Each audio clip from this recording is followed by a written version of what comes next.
Welcome to radio Bangla YouTube channel, যেখানে প্রতিটি শব্দ তোমার চিন্তা, জীবন আর বিকাশের পথ বদলে দিতে পারে। আজ আমরা আলোচনা করতে যাচ্ছি নেপোলিয়ন হিলের লেখা বিশ্বের অন্যতম জনপ্রিয় এবং সর্বাধিক বিক্রিত বই থিঙ্ক অ্যান্ড গ্লো রিচ। এটা শুধু অর্থ উপার্জনের বই নয়, এটা এমন এক যাত্রা যেখানে তুমি আবিষ্কার করবে তোমার নিজের মনের সেই অদৃশ্য শক্তি, যে শক্তি সাধারণ মানুষকে করেছে বিশ্ব বদলে দেওয়া নেতা, উদ্ভাবক আর কোটিপতি। এই অডিও বুকে তুমি জানতে পারবে কিভাবে ইচ্ছা সাফল্যের রূপ নেয়, কিভাবে বিশ্বাস ফলাফল তৈরি করে, আর কিভাবে তোমার চিন্তা গঠন করে তোমার নিজের ভাগ্য। প্রতিটি অধ্যায় লুকিয়ে আছে এমন এক নীতি যা বদলে দিতে পারে তোমার মানসিকতা, অভ্যাস আর ভবিষ্যৎ। তাই মনোযোগ দিয়ে শোনো এবং অনুভব করো, কারণ তুমি এখন যা জানতে চলেছ সেগুলোই হতে পারে তোমার জীবনের পরিবর্তনের লক্ষ্য। তাহলে শুরু করা যাক আজকের audio book think and glow rich. ১. বিপ্লবের সূচনা। ২০ শতকের শুরুতে এক তরুণ সাংবাদিক নেপোলিয়ন হিলকে এক অসাধারণ দায়িত্ব দিলেন মহান শিল্পপতি অ্যান্ড্রু কার্নেগি। কার্নেগি বিশ্বের অন্যতম ধনী মানুষ, বিশ্বাস করতেন সাফল্য যে কেউ অর্জন করতে পারে যদি সে মানব মনের নির্দিষ্ট কিছু নিয়ম বুঝে ফেলে। তিনি হিলকে চ্যালেঞ্জ করলেন সেই সময়ের সবচেয়ে সফল মানুষদের নিয়ে গবেষণা করতে, যাতে জানা যায় সাফল্যের সেই সার্বজনীন সূত্র যা সাধারণ মানুষকে করে অসাধারণ। ২০ বছরেরও বেশি সময় ধরে হিল সাক্ষাৎকার নেন ৫ শতাধিক সফল নারী ও পুরুষের, যাদের মধ্যে ছিলেন Henry Ford, Thomas Edison, Alexander Graham Bell, John D Rockefeller এবং আরও অনেকে। তিনি যে সত্য আবিষ্কার করেন তা ইতিহাস বদলে দেয়। তিনি দেখলেন সাফল্য নির্ভর করে না ভাগ্য, পটভূমি বা বুদ্ধিমত্তার উপর, বরং নির্ভর করে তুমি কিভাবে চিন্তা করো তার উপর। এই আবিষ্কারই হয়ে ওঠে থিঙ্ক অ্যান্ড গ্লো রিচ, একটি সাফল্যের নকশা যা আজও কোটি কোটি স্বপ্নবাজকে দিক নির্দেশনা দেয়। ২. আকাঙ্ক্ষা, প্রতিটি অর্জনের সূচনাবিন্দু। প্রতিটি মহান সাফল্যের শুরু হয় এক জ্বলন্ত আকাঙ্ক্ষা দিয়ে। এটা কোনো সাধারণ ইচ্ছা নয়, বরং এমন এক অন্তরের ক্ষুধা যা উপেক্ষা করা যায় না। নেপোলিয়ন হিল লিখেছিলেন, মানুষের মন যা ভাবতে পারে এবং বিশ্বাস করতে পারে সে তা অর্জনও করতে পারে। তোমার স্বপ্নকে হতে হবে এক ধরনের নেশা যা তোমার চিন্তা, ঘুম আর প্রতিটি মুহূর্ত দখল করে রাখে। তিনি বলেন, এডউইন সি বার্নসের গল্প, একজন মানুষ যার স্বপ্ন ছিল থমাস এডিসনের সাথে কাজ করা। তার ছিল না টাকা, না শিক্ষা, না পরিচিতি, কিন্তু তার ছিল একটাই জিনিস, আকাঙ্ক্ষা। সে ঘোষণা করেছিল, আমি হব এডিসনের ব্যবসায়িক সঙ্গী। বছর কয়েক পর ঠিক তাই হয়েছিল, কারণ সে কখনো তার আকাঙ্ক্ষা থেকে সরে আসেনি। আকাঙ্ক্ষাই সাধারণ মানুষকে করে তোলে অসাধারণ সফল। তাহলে নিজেকে জিজ্ঞেস করো, তুমি কি এতটাই চাও যে তার জন্য তোমার জীবন উৎসর্গ করতে পারবে? ৩. বিশ্বাস, দেখা দেওয়ার আগেই বিশ্বাস করা। বিশ্বাস হলো সেই অদৃশ্য শক্তি যা তোমার মনকে তোমার লক্ষ্যের সাথে যুক্ত করে। এটা সেই ক্ষমতা যা তোমাকে নিজের উপর আস্থা রাখতে শেখায় যখন পুরো পৃথিবী তোমার বিপরীতে দাঁড়িয়ে থাকে। হিল শেখান বিশ্বাস তৈরি করা যায় বারবার বলা ও অনুভব করার মাধ্যমে। তোমার স্বপ্ন জোরে বলো, চোখে কল্পনা করো, অনুভব করো যেন সেটা ইতিমধ্যেই তোমার। অবচেতন মন বাস্তব আর কল্পনার পার্থক্য জানে না, সে শুধু গ্রহণ করে যা তুমি তাকে দাও। যদি তুমি তোমার লক্ষ্য বারবার অনুভূতির সাথে পুনরাবৃত্তি করো, তোমার মন সেটাকে বাস্তব বলে বিশ্বাস করতে শুরু করে। আর যখন তোমার বিশ্বাস অটল হয়ে যায়, তখনই জীবনে আসতে শুরু করে সঠিক মানুষ, সুযোগ আর মুহূর্ত। ৪. আত্মপ্রস্তাবনা, মনের পুনঃপ্রোগ্রামিং। আত্মপ্রস্তাবনা বা অটোসাজেশন হলো অবচেতন মনের ভাষা। এটাই সেই মাধ্যম যার মাধ্যমে তুমি তোমার চিন্তাকে তোমার স্বপ্নের সেবায় লাগাও। প্রতিদিন তোমার ভিতরের কণ্ঠ কিছু বলে, আমি পারি অথবা আমি পারবো না। সেই কণ্ঠই ধীরে ধীরে তোমার বাস্তবতা হয়ে ওঠে। তাই ভয় নয়, মন ভরাও বিশ্বাসে। হিল পরামর্শ দেন, তোমার স্বপ্নের একটি লিখিত বিবৃতি তৈরি করো, যেখানে থাকবে তুমি কত টাকা চাও, কবে চাও আর তার বিনিময়ে কি দেবে। তারপর সেটা প্রতিদিন সকাল ও রাতে জোরে পড়ো। সময়ের সাথে সাথে তোমার অবচেতন মন কাজ করতে শুরু করবে এক চুম্বকের মতো, যা টেনে আনবে তোমার স্বপ্নের প্রয়োজনীয় সব কিছু। 5. বিশেষজ্ঞ জ্ঞান শক্তি চাবিকাঠি। জ্ঞান নিজে শক্তি নয়, প্রয়োগ করা জ্ঞানই শক্তি। হিল জ্ঞানকে দুটি ভাগে ভাগ করেছেন। 1. সাধারণ জ্ঞান, যা সবাই জানে। 2. বিশেষজ্ঞ জ্ঞান, যা নির্দিষ্ট সমস্যা সমাধান করতে পারে বা নতুন মূল্য তৈরি করে।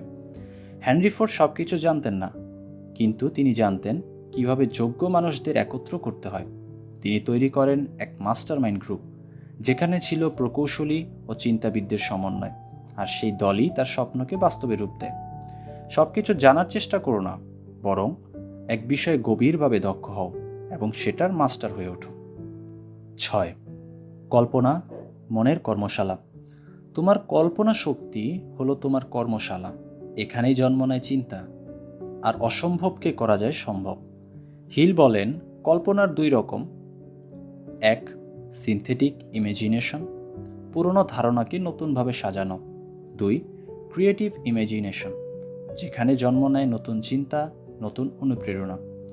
বিদ্যুৎ থেকে বিমান পর্যন্ত সব কিছুই শুরু হয়েছিল এক মানুষের কল্পনায়। তাই তোমার চিন্তাকে অবহেলা করো না, লিখে রাখো তোমার আইডিয়া। একটি ছোট্ট ভাবনাই একদিন আলোকিত করতে পারে পুরো পৃথিবী। 7. সংগঠিত পরিকল্পনা স্বপ্নকে কর্মে রূপ দেওয়া। একটি পরিকল্পনাহীন লক্ষ্য কেবল একটি স্বপ্ন। হিল বলেন তোমাকে তোমার কাজ পরিকল্পনা করতে হবে, আর সেই পরিকল্পনা বাস্তবায়নে দৃঢ় থাকতে হবে। তিনি পরামর্শ দেন একটি মাস্টারমাইন্ড দল গঠন করতে, যেখানে থাকবে এমন মানুষ যারা তোমার ভাবনা বোঝে, তোমাকে সৎ প্রতিক্রিয়া দেয়, আর তোমাকে দায়িত্বশীল থাকতে সাহায্য করে। থমাস এডিসন একা কিছু আবিষ্কার করেননি, তার পেছনে ছিল এক নিবেদিত দল। তোমার পরিকল্পনা স্থির রাখো, কিন্তু নমনীয় থাকো। একটি পরিকল্পনা ব্যর্থ হলে নতুন পরিকল্পনা তৈরি করো, কারণ পরিকল্পনায় ধারাবাহিকতাই সকলকে আলাদা করে। 8. সিদ্ধান্ত বিলম্বের উপর নিয়ন্ত্রণ। প্রোক্রাস্টিনেশন বা বিলম্ব সাফল্যের নীরব ঘাতক। হিল দেখেছেন সফল মানুষরা দ্রুত ও আত্মবিশ্বাসের সাথে সিদ্ধান্ত নেন, আর একবার সিদ্ধান্ত নিলে সহজে বদলান না। অন্যদিকে যারা ব্যর্থ তারা দ্বিধাগ্রস্ত হয়, দেরি করে, আর ভয়ের কারণে সিদ্ধান্ত নিতে পারে না। মনে রাখো, দ্বিধা ও সন্দেহ হলো যমজ ভাই, আর তাদের নাম ব্যর্থতা। ভয় পেলেও সিদ্ধান্ত নাও। প্রতিটি সিদ্ধান্ত তৈরি করে আত্মবিশ্বাস, আর আত্মবিশ্বাস তৈরি করে ভবিষ্যৎ। 9. অধ্যাবসায় এগিয়ে যাওয়ার শক্তি।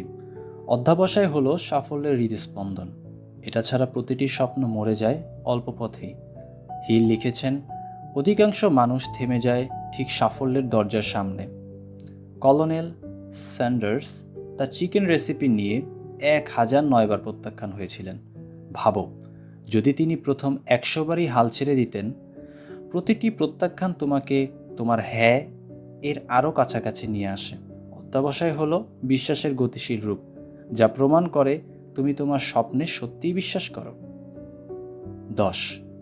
মাস্টারমাইন্ডের শক্তি। হিল বলেন মাস্টারমাইন্ড হলো সাফল্যের চালিকা শক্তি।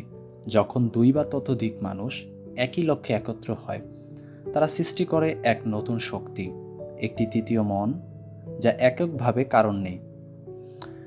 ভাবো, স্টিভ জবস আর স্টিভ অজনিয়াক, 2 মন, এক স্বপ্ন, আর সেই মিলন জন্ম দেয় অ্যাপলের। তাই তোমার পরিবেশ বেছে নাও বুদ্ধিমানের মতো।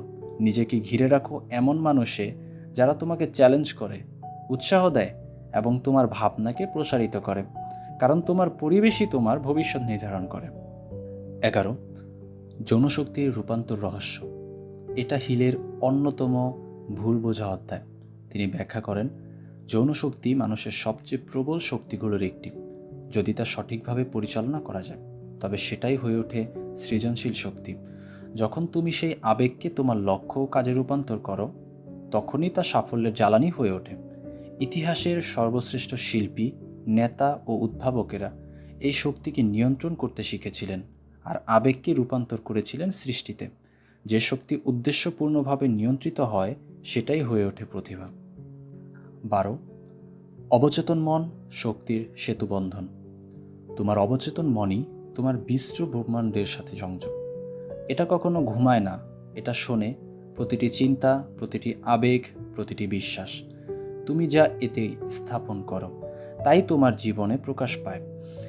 তাই হিল বলেন, তোমার চিন্তাকে সাবধানে রক্ষা করো, ভয়কে বদলে দাও বিশ্বাসে, সন্দেহকে বদলে দাও দৃঢ়তায়। তিনি বলেছিলেন, তুমি তোমার ভাগ্যের নিয়ন্তা, তুমি তোমার আত্মার অধিনায়ক।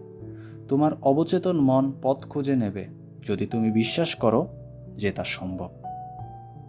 13. মস্তিষ্ক, প্রেরণ ও গ্রহণ কেন্দ্র। হিল তুলনা করেছেন মানব মস্তিষ্ককে এক রেডিও স্টেশনের সাথে। এটি চিন্তা, অনুভূতি প্রেরণ করে, আবার সেগুলো গ্রহণও করে। যখন তুমি মনোযোগ সহকারে তোমার লক্ষ্যে কেন্দ্রীভূত হও, তোমার মস্তিষ্ক একই কম্পাঙ্কের মানুষ ও চিন্তাকে আকর্ষণ করতে শুরু করে। এটা কোনো জাদু নয়, এটা কেন্দ্রীভূত শক্তির বিজ্ঞান। তুমি যা ভাবো সেটাই তুমি আকর্ষণ করো। তাই তোমার মানসিক তরঙ্গ রাখো সাফল্যের সুরে, তাহলে তুমি দেখতে পাবে নতুন দরজা খুলে যাচ্ছে যেগুলো আগে কখনো দেখোনি। 14. ষষ্ঠ ইন্দ্রিয়, অসীম বুদ্ধির দরজা। সব নীতি আয়ত্ত করার পর আসে শেষ ধাপ, ষষ্ঠ ইন্দ্রিয়। হিলেকে বলেছেন মনের গ্রহণ যন্ত্র। এটাই সেই নীরব কণ্ঠ যা তোমার ভেতর থেকে বলে দেয় কোন পথটি সঠিক, যদিও যুক্তি তা ব্যাখ্যা করতে পারে না। এই ইন্দ্রিয় তৈরি হয় বিশ্বাস, কৃতজ্ঞতা ও মানসিক প্রশান্তির মাধ্যমে। যখন তোমার চিন্তা, বিশ্বাস আর কর্ম একসুরে মিলে যায়, তখনই অন্তর্জ্ঞান তোমার শ্রেষ্ঠ সহযোগী হয়ে ওঠে। তাকে শোনো, কারণ সেটাই হলো অসীম বুদ্ধির কণ্ঠস্বর। 15. ভয়ের 6টি ভূত। সাফল্যের আগে তোমাকে জয় করতে হবে তোমার সবচেয়ে বড় শত্রু, ভয়। হিল চিহ্নিত করেছিলেন 6টি সাধারণ ভয় যা মানুষকে থামিয়ে দেয়। 1. দারিদ্র্যের ভয়। 2. সমালোচনার ভয়। 3. অসুস্থতার ভয়। 4. ভালোবাসা হারানোর ভয়। 5. বার্ধক্যের ভয় এবং 6. মৃত্যুর ভয়। এই ভয়গুলো সিদ্ধান্ত নেওয়ার ক্ষমতা কেড়ে নেয়, আত্মবিশ্বাস ধ্বংস করে দেয়। এদের জয়ের একমাত্র উপায় হলো সচেতনতা। যখন তুমি ভয়কে সরাসরি মুখোমুখি হও, তার শক্তি তোমার উপর থেকে হারিয়ে যায়। মনে রেখো, ভয় কেবল মনের এক অবস্থা, আর তোমার মন তোমার নিয়ন্ত্রণেই।